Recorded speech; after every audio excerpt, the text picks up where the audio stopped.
Hello guys, it's me Ira and welcome back to my channel. For today's video guys, ang pag-uusapan natin, ang topic natin for today ay pautang tips.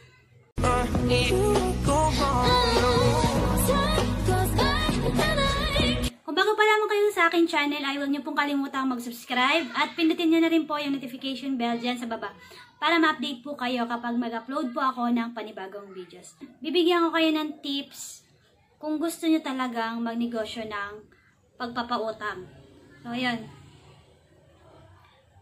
Number 1. Kailangan, ano mo yung sarili mo? I-condition mo yung sarili mo na ready ka na harapin yung mga consequence, risk, saka challenges na maaring mangyari during sa pagpapautang mo. Ayan. Kasi sa pagninegosyo na to, sa pautang, ang daming maaaring mangyari. So, maaaring hindi kasi nagbabayad. May kailangan pang ibarangay para lang magbayad ng maayos. May kailangan pang kulitin ng kulitin. So, ayun. Dapat handa kang gawin yon. Handa ka na merong hindi na nakakabayad. So, may ganung mga tipo. So, dapat alamin mo muna yung risk, kung gaano kalaki yung risk sa ganitong negosyo. Sa akin kasi yung risk niya ay, sa ganito kasi para sa akin, ang rate niya is 50-50 ang rate niya sa risk. So, ayun, kung hindi ka marunong sa pagkakategorize sa mga tao o analyze kung marunong ba sila magbayad tulad ko, ay medyo mapapahamak tayo ng konti dyan. Kung ready ka na harapin yung mga challenges na yon, yung risk na yon, ay ito yung pangalawa mong kailangan. Yung pera o puhunan. So, ayun. Tapos, kung magkano yung ilalabas mong puhunan at magkano yung pasimulang puhunan mo sa itatayo mong negosyo na pagpapautang. Kasi, sa pagninegosyo guys, hindi naman yan bigla. Try lang muna. Pwede mong subukan ng ilang peraso lang muna yung pautang mo. Pag maganda yung pagbabayad ng mga customer mo, o sige go, ituloy mo. Pero pag yung nakita mong hindi ata maganda yung result ng pagpapautang mo, huwag mo nang ituloy. Dito pumapasok yung yung gusto mong ipautang. Pera ba? Items? O kung ano man na gusto mong ipautang. Pero para sa akin, yung pera kasi medyo madalas sablay yung pagpapautang ng pera. So, mag-isip ka na ibang bagay na pwede mong pautang, maliban doon. Kasi, pag pera, pag naubos na yan, hindi mo na yan mababawi pag ayaw niya na magbayad. Pero kung items, ay maaari mong mabawi agad. So, pag hindi ka nagbayad, pwede mong bawiin yung item niya na yun. Ganyan lang.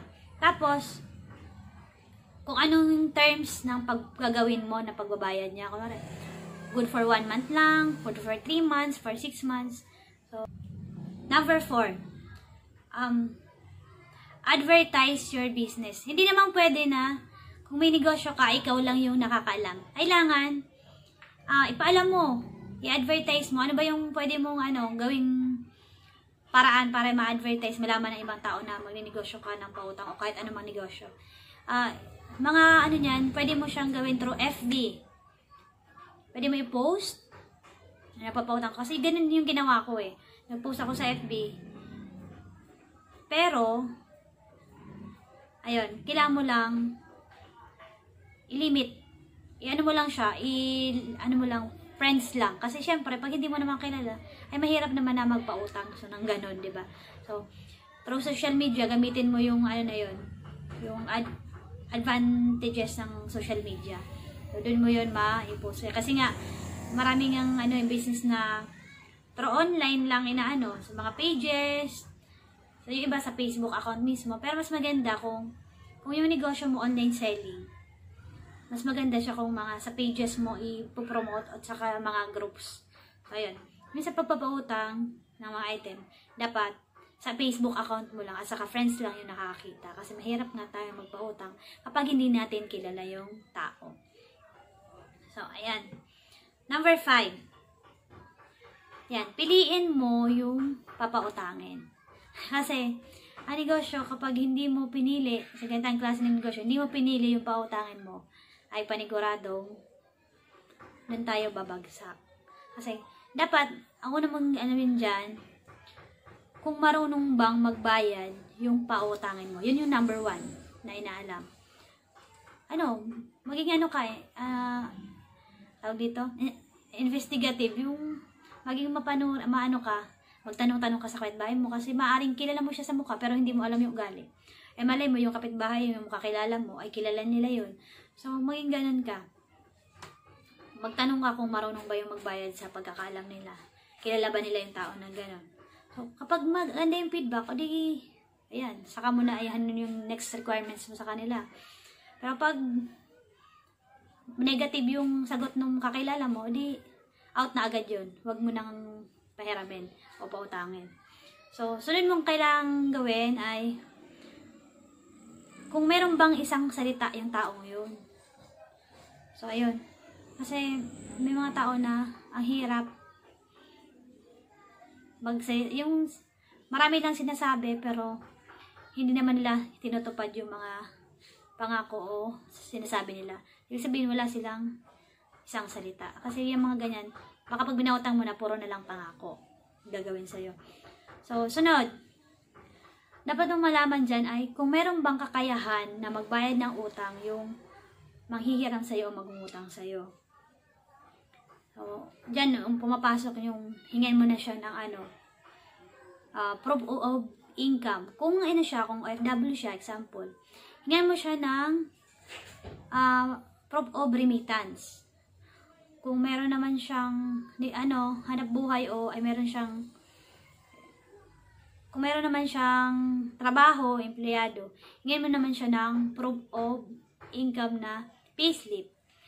Ayan, kung may negosyo, ayan, dito tayo. Pag may negosyo, ayan, kailangan makita mo naman yung kung may negosyo kasi kakilala mo naman or lugar mo. So, ayun. Dito, kailangan mapanuri ka dito kasi baka may negosyo nga yan pero sandamakmak naman yung kanyang utang. So, ganyan kasi napapansin ko rin sa mga may negosyo kaya medyo mahirap din sa pagpapautang sa mga lalo na kung yung negosyo nila ay lulubog lilitaw. So, ka na doon. Mag-isip ka na doon bakit ganun yung kanyang negosyo. Number 6. Ito yung pinakamalaga. So, kapag okay siya lahat ng kailangan mo requirements, okay yung pagtatanong mo at ito na yung pumapasok yung dapat pag pinautang mo siya, meron kayong kasulatan o kasunduan. Kasi ito yung mahalaga. Kasi hindi na tayo dun sa pag nagkabaranggayan kasi advance ka na dapat dito mag-isip. Kasi pag nagkataon na hindi siya marunong magbayad, yung pagka-analyze sa kanya ay hindi tama pala, hindi na siya nakabayad. So, may pruweba ka na may kinuha siya sa yung item o pera. So, meron kayong kasunduan, kasulatan na permado niya at permado ng kanyang asawa at saka merong saksi. Kasi anuman yung mangyari, may pruweba ka na may utang sa'yo yung tao yun. Karagdagang tips lang guys.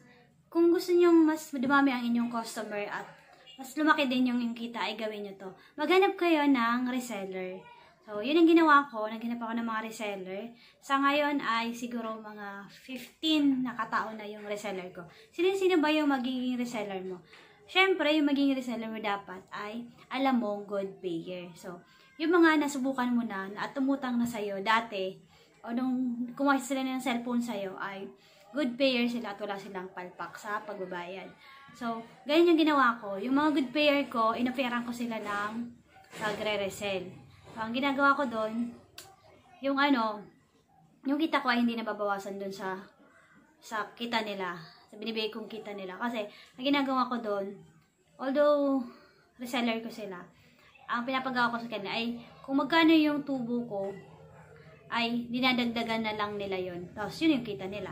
Example, kunwari, 10,000 yung cellphone. Tapos, ginagawa ko yun na 11,500. Tapos, ang reseller ko naman, dinadagdagan nila yun ng 500 o 1,000. So, doon sila kumikita sa kanilang dinadagdag na interest o pinapatong na interest doon sa isang item. So, ganyan.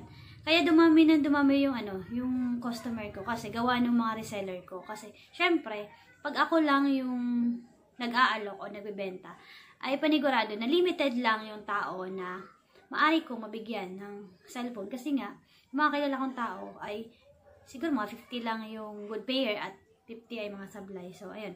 Siyempre, sa bawat tao na yun na nag-resell, ay may kilala din siya na, kunwari, 20 o 30 na good payer. So, ayun. Kaya mas dumadami yung aking customer.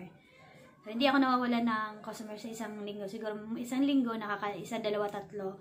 Pinakamalakas ko na yung 10 na cellphone na in-out sa isang linggo. So, ayun lamang po. Thank you for watching this video, guys. At sana meron kayong natutunan sa araw na ito. So, ayan. Huwag niyo pong kalimutan mag-subscribe at pinutin yung notification bell dyan sa baba para ma-update po kayo pag nag-upload po ako ng panibagong videos. Thank you po!